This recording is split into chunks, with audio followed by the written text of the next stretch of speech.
يا جماعة، في كلمة بقت شعار بيتكرر لكل بنت لابسة حجاب: انتي طالعة زي القمر بالحجاب. الكلمة دي شكلها لطيف، لكن وراها مشكلة كبيرة.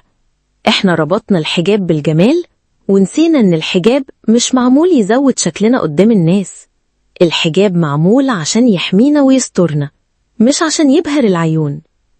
البنت اللي تسمع طول الوقت انتي حلوة بالحجاب بتقف قدام المراية تسأل نفسها: طب من غير الحجاب هو أنا وحشة؟ تبدأ تركز وتشوف نفسها، تلاقي شعرها مديها شكل أجمل، فتكتشف إن كلام الناس مش صحيح، فتقول: طيب ألبس الحجاب بس أطلع شعري شوية من تحت الطرحة، وتبدأ تاخد مجاملات جديدة. يا سلام، شكلك شيك قوي بالشعر اللي باين. وهنا الحجاب فقد معناه، وبقى عند بعض البنات مجرد موضة أو شكل، مش عبانة ولا ستر. لو بصينا حوالينا هنلاقي عدد كبير من البنات بيظهروا جزء من شعرهم، مش عشان مش عايزين الحجاب، لكن عشان يثبتوا للناس إنهم لسه حلوين. الموضوع بقى ظاهرة، والسبب كلمة صغيرة: انتي حلوة بالحجاب.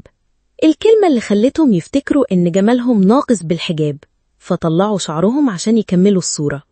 الحجاب اكسسوار، ولا طرحة نلونها وننسقها عشان الناس تمدح.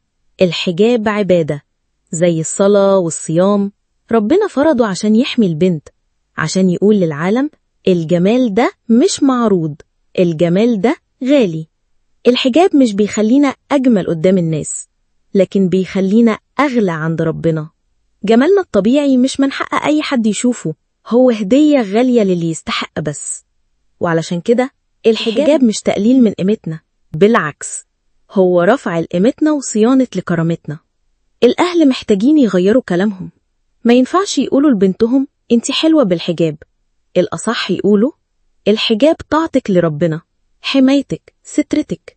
فيا كل أب وأم، ياريت نراجع كلامنا. جملة بسيطة ممكن تخلي بنت تفتخر بحجابها، أو ممكن تخليها تطلع شعرها وتفقد معنى الحجاب.